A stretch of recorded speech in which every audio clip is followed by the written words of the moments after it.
Alrighty, ladies and gents, welcome to a long overdue game of Bromance WarGaming. I win!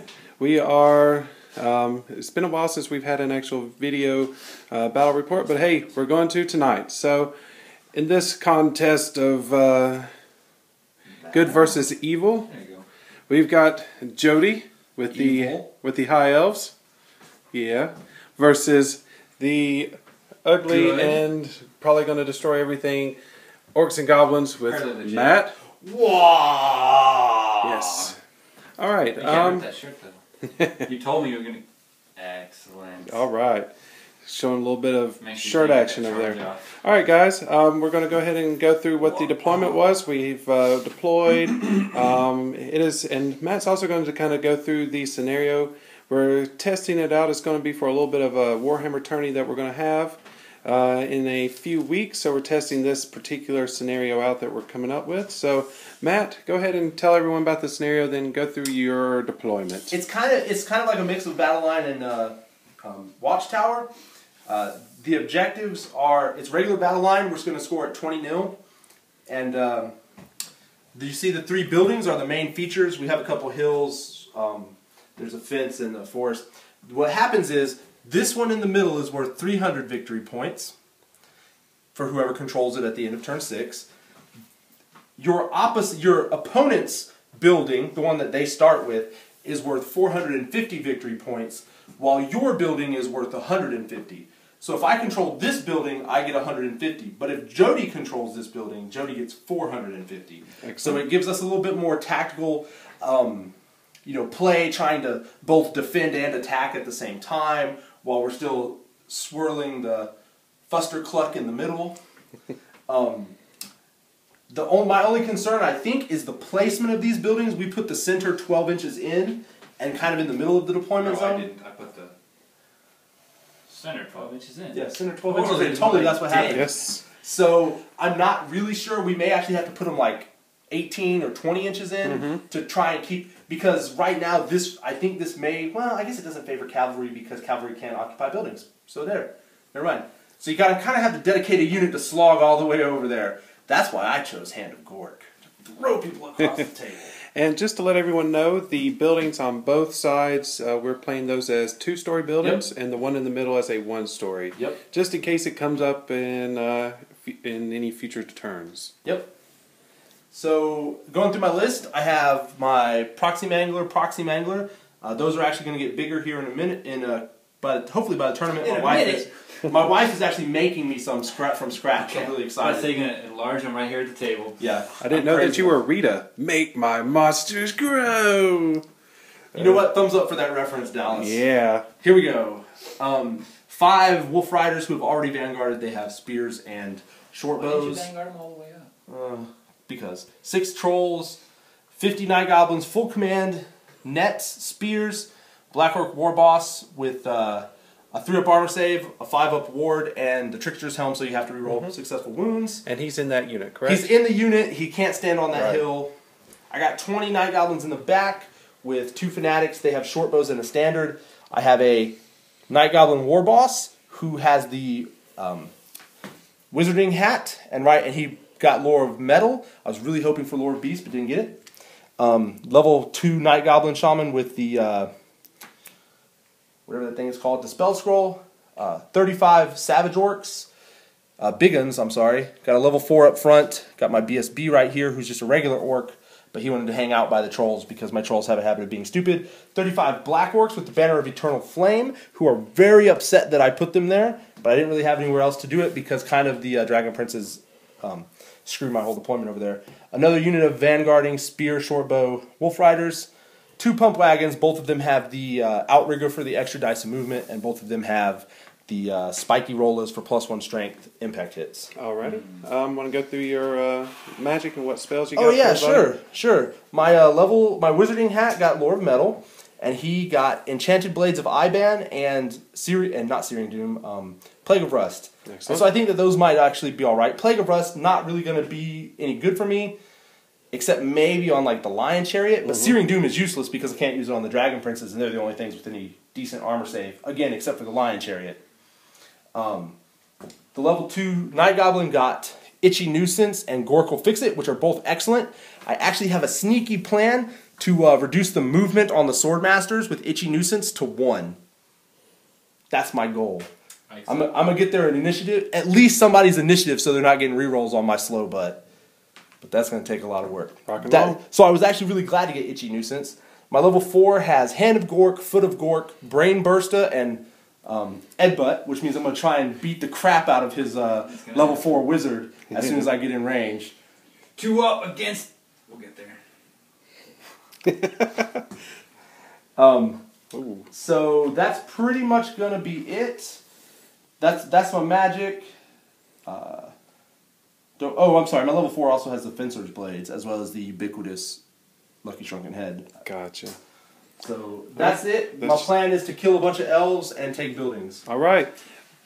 Jody. All right. Go through your deployments, sir. It's been a long time since I've played, so I'm trying to take this as casual as possible. Point 1 for Matt. Yep. The rules are a bit rusty in my brain, and other than that extremely lucky victory that I got against you the other day, because some poor rolling on your part and some slightly better rolling on my part. Which never happens. That's fairly accurate.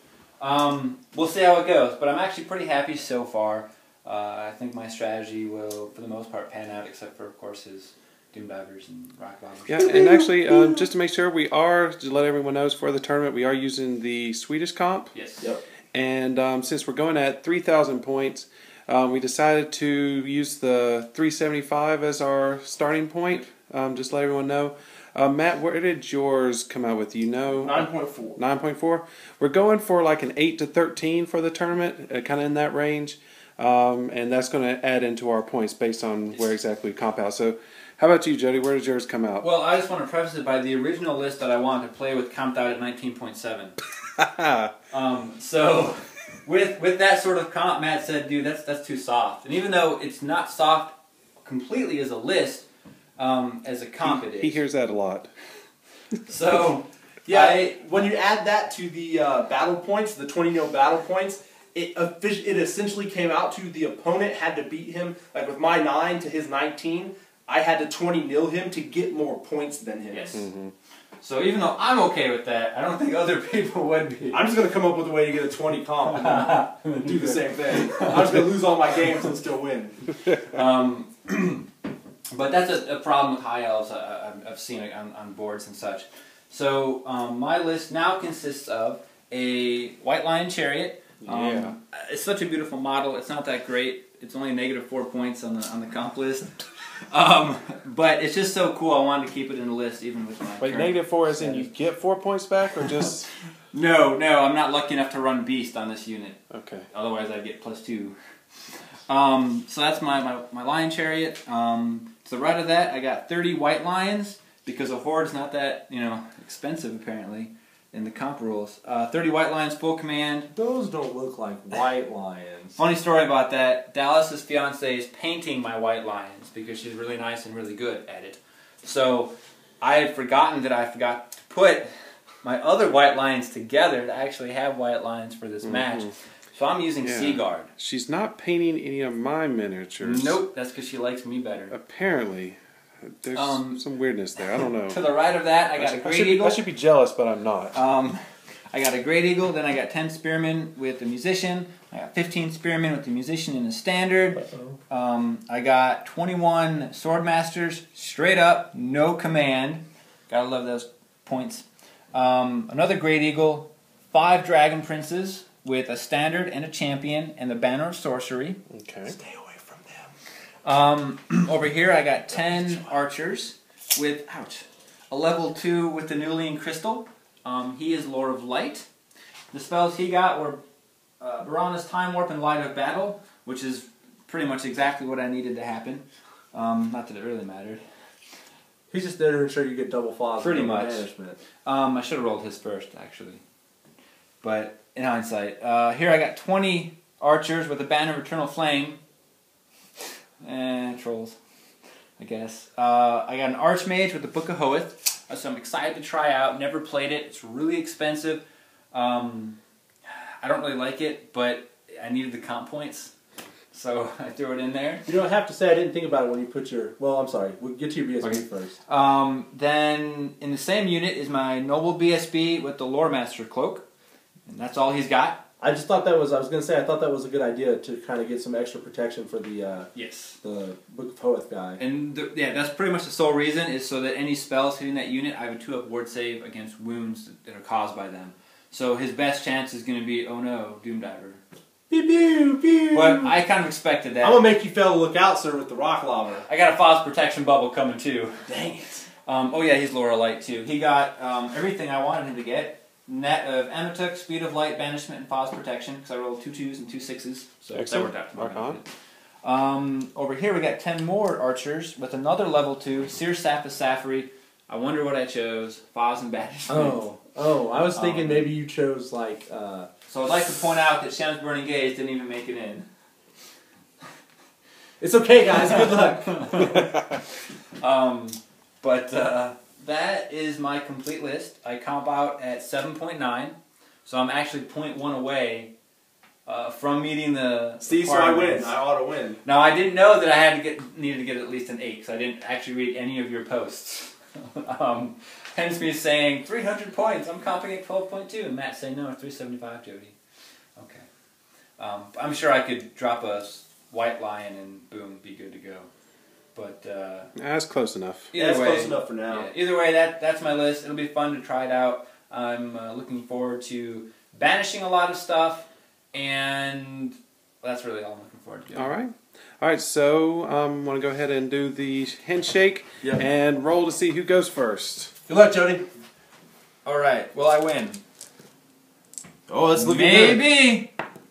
Yo. Yep. All right. So it is Jody going first. Going first. I needed that. We'll pick up in just a second with his turn 1. All right, General Jody. It is the end of your turn 1. Go ahead and then tell the enraptured audience what's been going on. It was. I can't complain. My strategies kind of revolve around not moving up too much and trying to let him come to me in hopes that my magic phase can dominate. This turn, however, I did successfully get Foz protection on my White Lions, which I think was very good. Excellent. Because not within my bubble. I also was able to, with my level 2, I got on 4 dice, I ended up getting like a 19, so good rolling, buddy. I took out his pump wagon. Excellent. So that's also very important for me. After that, my level 4 decided he was going to bubble Foz on 3 dice. Mm-hmm. And he rolled 7 on 3 dice. Wow. So he didn't even meet the 12 with his +4. So my poor, he didn't get double 1s or anything. It was pathetic. So my poor Archmage decided he didn't want to cast any spells. Book of Hoeth fail. After that, I surprisingly got 2 wounds off of them from these archers. In their panic, they did not flee. And then with both of these units, I tried shooting the crap out of them, and got 1 wound off. Gotcha. So 1 little model's gone, but I mean, what are you going to do when you're rolling 7s? Absolutely. So that's pretty much everything I did. Now it's just going to see how much damage the Foot of Gork ends up doing to me. Excellent. All right. Just to let everyone know, just in case, the 2 little griffin guys are eagles. I can't remember if we actually said that. So we did. just let everyone know so they're not thinking, oh, bunch of griffin riders running around. So we will pick up in just a second with Matt's turn. All right, Matt. Yes, it is your turn 1. It was a mighty turn 1. It was a mighty turn 1? All right. Tell the folks about it. So in movement, actually both of my manglers... Yes, win for Jody. In my movement phase, both of my manglers, one mangler moved like 16 and the other moved like 14 or 15. Over here I needed an 18 to get into the eagle. And I rolled a 15 on 4 dice, which is still really exceptional. Like, I'm still really excited, but I did want the extra 18 to smash crash. Everything else kind of moved up, as you can see. I came to get pot shots with my wolves and everything. In Magic, it was 7 to 5 because of the crystal. I threw 2 dice and a mushroom at Itchy Nuisance, and he let it go because he was waiting for the foot. and it went off, and now the Swordmasters, if you'll remember my plan at the beginning of the game, the Swordmasters are now -6 movement and initiative, so they're initiative 1 and movement 1 Swordmasters. No rerolls for Jody. Yep. Also, because I'm outside of your max movement, I'm going to get a stand and shoot with the Wolf Riders if you charge me. Pew pew pew! I'll kill the Swordmaster or something. Anyway, then I threw foot, and I got like a 30 on 6 dice. I stole one of his dice, so then it became 6 to 4. I got like a 30, and he couldn't stop it. And so Gork decided he was going to have himself a good old time, and he just smashed his way. He killed 20 white lions and put 3 wounds on the lion chariot. The lion chariot... I would also like to point out that on 20 hits, you got got 18 wounds. It's almost average. So, anyway, and then he wandered off. He didn't slam on me, which was good. I always appreciate Gork. He's getting a high five. My fist. I'll tell you about it later. Just talk to Chris Johnson about it. So then in shooting, I doom divered and couldn't kill the eagles with the doom divers, but my Wolf Rider did a wound to the eagle, and my rock lobber drifted off of the lion chariot, but was still clipping it with the small base, and I rolled a 6 to wound, and Jody failed the armor save, taking off its last wound and panicking the white lions, who were like, "Yo, that's my chariot, dog!" So they booked it. But the eagle, which I actually really wanted to flee, since it would have fled like right on off the board and had double mangler squigs going to town, now I've only got a single mangler squig going to town. And I gotta tell you, that's a little frustrating. But really, seriously, it was a very lucky turn for me, and I'm not really looking forward to what Jody's going to do to me in return. But I'm hoping that I'm hoping that I can continue with these kind of shenanigans for my sake, not necessarily for Jody's. All right, so we will pick up in just a second with Jody's turn 2, and hope luck turns his way. All right, Jody, it was your turn 2. It was. Go ahead and let everyone know what's going on. All right. Well, a lot of bad stuff happened this turn. Okay. During charges, I declared a charge for my Dragon Princes to the flank of his Boar Riders. Pump wagon? Pump wagon. No, the Wolf Riders. Oh, okay. And he chose to flee, which is what I pretty much planned him on doing. Right. He fled all the way back over there. I was like, yes, this turn's coming out really well for me. Then I had to redirect. So I redirected into the pump wagon thinking, I'm not going to get an 18. Totally got an 18 for the charge. Didn't want it. So I got in the flank of the pump wagon, which is not what I wanted to happen. Didn't have any other charges. Regular movement. Got rid of this mangler squig with my eagle. Even trade. Point-wise, I actually came out, but whoop-de-doo. Reformed them to face that direction instead of this way because they rallied. I shifted this unit over so that they were within 12 inches, so my banishment was more powerful. Shifted units up a little bit, and didn't do anything with the Swordmasters because, movement 1, what are they going to do? There's nowhere for them to go to move up an inch, which didn't help me at all. I forgot, I wanted to move my eagle up around there to get his fanatics out. Totally forgot to move him, completely and utterly. So he's just sitting there in the same spot doing nothing, chilling out, eating some hay by the barn. Let's see. Eagles eat hay? Maybe there's mice in the hay. Okay, makes sense. He's a pacifist. It's a vegan eagle. Magic. A beagle. A vegan. Magic started out well. Got 7 dice, got a channel, got an extra dice, got like 9 dice going against his 4. Rolled for Foz on my DPs first, which I should probably put over there. He let that go through. Got like an 11 on it with my level 2 that keeps casting it. Then I decided to chuck 4 dice at banishment on his horde. Rolled 3 1s and a 3. Ouch. Luckily I have the Book of Hoeth. All I needed was a 10 because they were within 24 inches. So it did go off because of the book. Did 2 wounds. Well, I did 3, but he saved 1. No, 4, but he saved 1. So I did 3 wounds because I rolled really poorly on the 2d6. Then I tried bubble thawing again with 3 dice again. Got a 1, a 2, and a 3. Not so much happening with the bubble thaws. So my level 4 is just pretty pathetic so far. Stupid Book of Hoeth. That was the end of my magic. Then shooting, I was able to plunk like 2 or 3 wounds off of them. I actually got like 2 wounds off of them too, which was nice, I guess. And then close combat, made short work of that. And now they're going to... You destroyed the pump wagon. Yes. Yep. They are going to probably take a charge from a horde. Yeah, you had to decide whether you wanted to overrun and hopefully run into them, or take the charge. Yeah. And I think I'm going to take the charge because static res, this horde over here has more of it than they'll have, and they have the flame banner. So even though on the charge I'm strength 5, I'm probably not going to do enough wounds to really make much of a difference no matter where I charge. So either I'll flee or I'll hold, and that is everything that happened. Okay. All right, we'll pick back up on turn 2 with the orcs. All right, Matt, how did your turn 2 go? Swimmingly, sir. Swimmingly? Swimmingly. First off, no animosity again. I rallied these guys and they moved. I declared a charge over here into the spearmen, and I fell an inch short, and I felt very sad about that. That was a great charge with an excellent overrun, and I mean, it was like a 9. It wasn't a sure thing. The Black Orcs indeed charged into the Dragon Princes, but lo, I had a plan. And it actually, and everything else pretty much moved as you can see. I'm going to get the Savages right here. I attempted to shoot the Eagle and didn't do anything.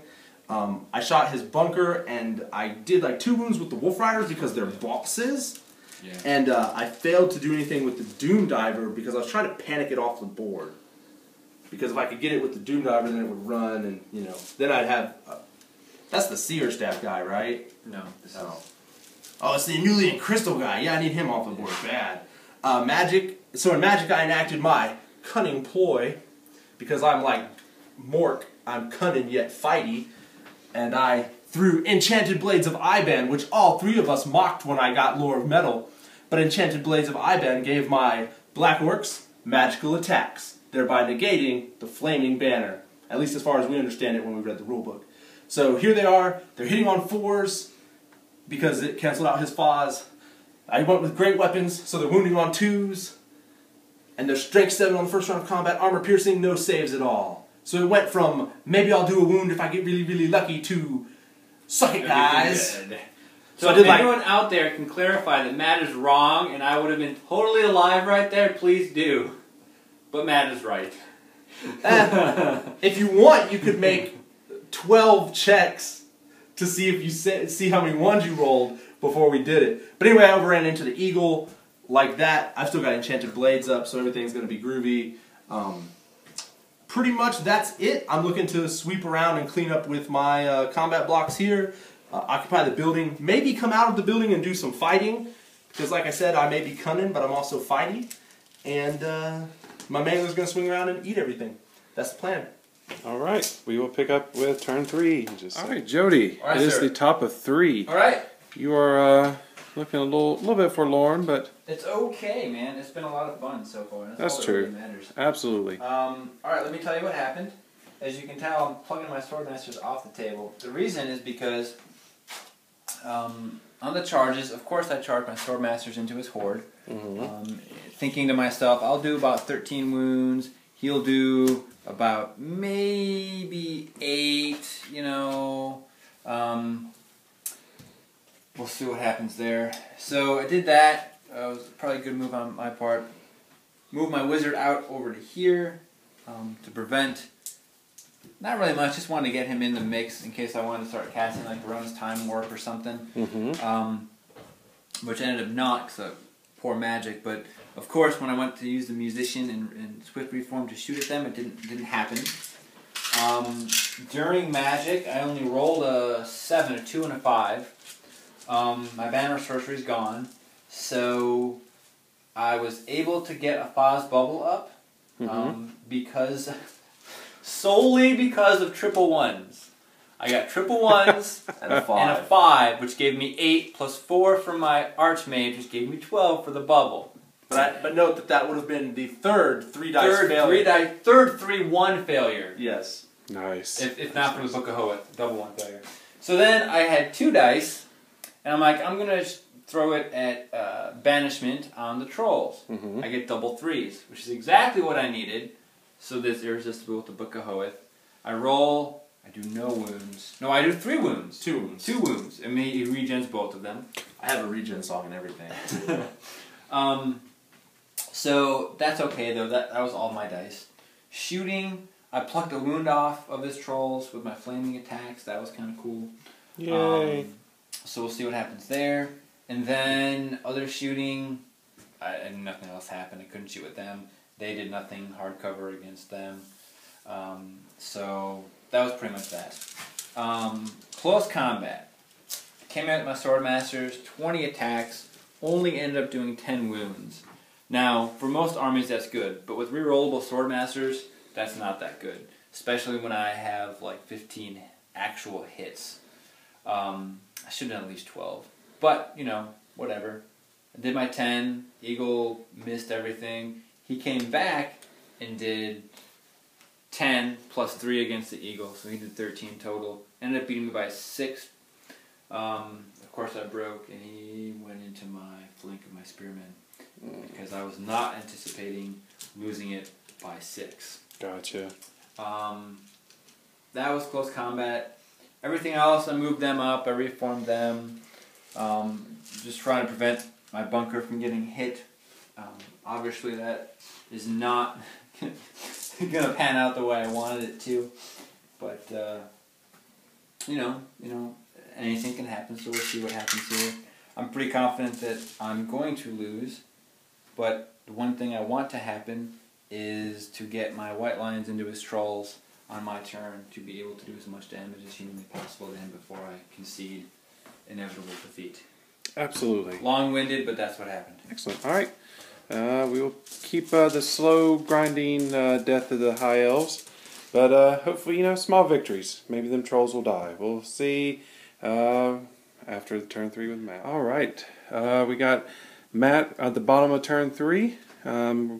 It's looking extremely bleak, so after his turn we're kind of going to go into some wrap-up details, because it's, like I said, it's going to get even nastier. So, Matt, go ahead and say what happened in your turn 3. Alright, Trolls failed Stupidity, Night Goblins failed Animosity, and pretty much I moved the Doom Diver over here.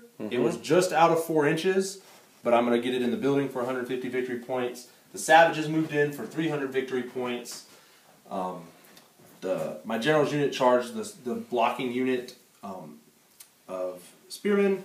My Wolf Riders moved to block the White Lions from charging, getting into my Trolls. I looked at it and it looks like once they maximize due to how close I am that they actually won't even overrun into the Trolls. That's my guess. Of course, it may end up differently. I didn't move the Wolf Riders in the back, they just shot. And you can see what happened with the Black Orcs. We got into the flank. He did a single wound with his Spearmen. I actually saved it with my heavy armor. I did like 5 wounds, which was just enough to drop him from not having which dropped him not having steadfast. I disrupted his rank, so I beat him by like 8 or 9. He didn't roll double 1s, so I chased him down and rolled an 11, so I'm all up in his bunker, which is one of the reasons we're deciding to call it, because he doesn't feel like, well, he doesn't have anybody with any kind of combat prowess in the bunker, and so it's just going to be a total. I mean, maybe a BSP, but he doesn't have any items or anything. Yeah. So it's going to be a bloodbath. Yeah. Well, and I still have my scroll, so it depends on his magic phase. I mean, if he got double time warp or double Foz off or something, he might hold out for a round, but it's kind of an inevitability at this point that something bad is going to happen to all of those points. A lot of them. So. All right. So we'll go, since we're ending it here, Jody, some final thoughts on your list, kind of what you saw happening, best unit, worst unit. My fear going into this, with this list was, even though I had a couple of strong combat blocks, I need magic. I need Foz to go off, I need Foz Bubble to go off, I need Banishment to go off, and I think I got 1 Foz Bubble, 2 Foz Individual, and like 2 or 3 Banishments, which sounds, oh, it's not bad for 3 rounds, but when you look at how much magic I had and the fact that I had the Book of Hoeth and all the dice I was chucking, a lot more should have happened. A lot more damage should have happened. So that was a huge hit, which is really bad rolling in the magic phase. Yeah. You know, losing 20 white lions in one turn hurt a lot, but I didn't feel I was out of the game at that point.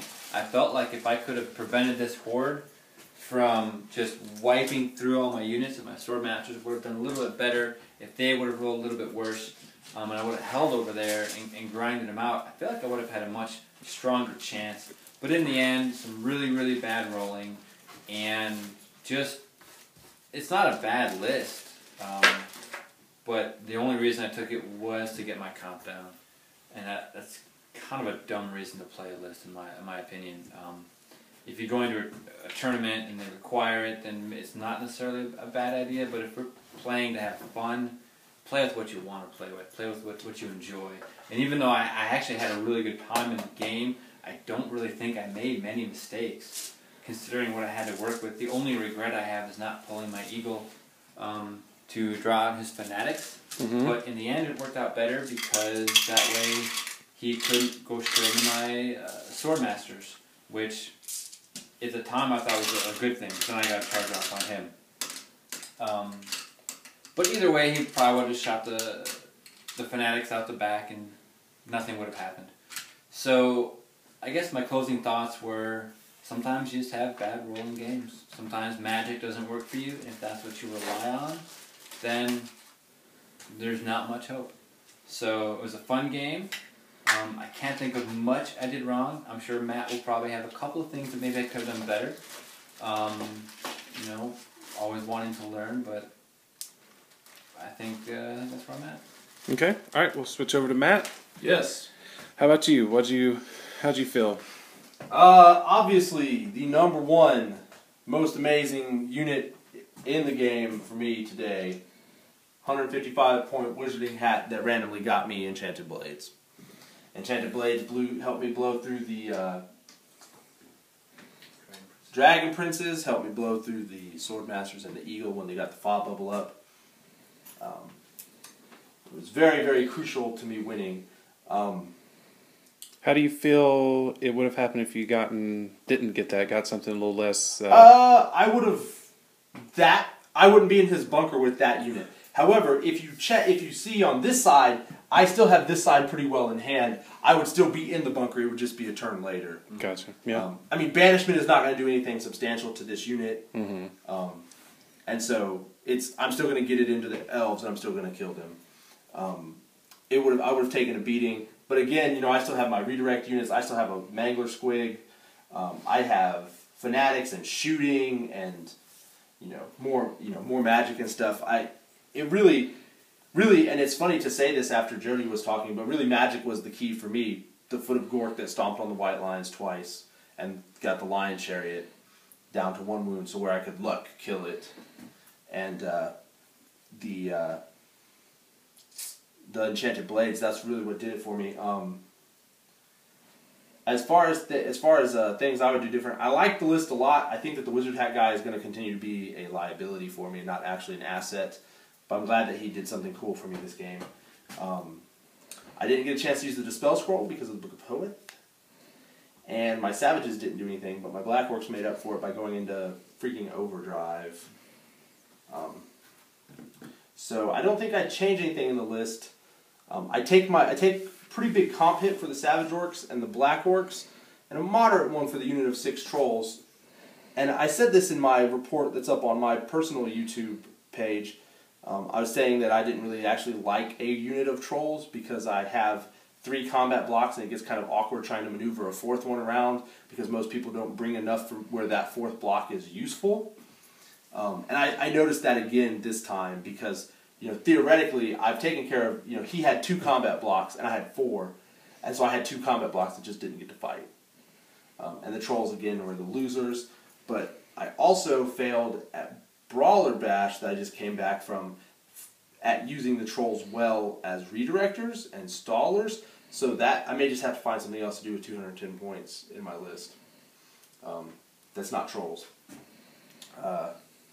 So anyway, and I got some suggestions, like put magic resistance on a unit, take another Black Orc War Boss, stuff like that. And I'm not opposed to all that, but I just like trolls. I think my trolls are painted pretty well, even if they're not all based. And I like to use them. And they vomit on things. Yeah, I also like to sing my regen song, and so thankfully, for my wife's sake, the WOG shirt remains undamaged. I didn't have to call one this time. But Jody, good game, man. Good game, sir. All right, guys. This has been a awesome Warhammer battle for Bromance WarGaming. Hopefully we'll start seeing more of our videos coming up in the near future. And maybe, like I said, we do have a tournament in a few weeks at the end of May with some friends from another kind of gaming group down in South Georgia that's coming up. So we may even be able to get some battle reports from that and kind of get some new blood on our battle reports. So this again is Bromance WarGaming signing out. Y'all have a good night.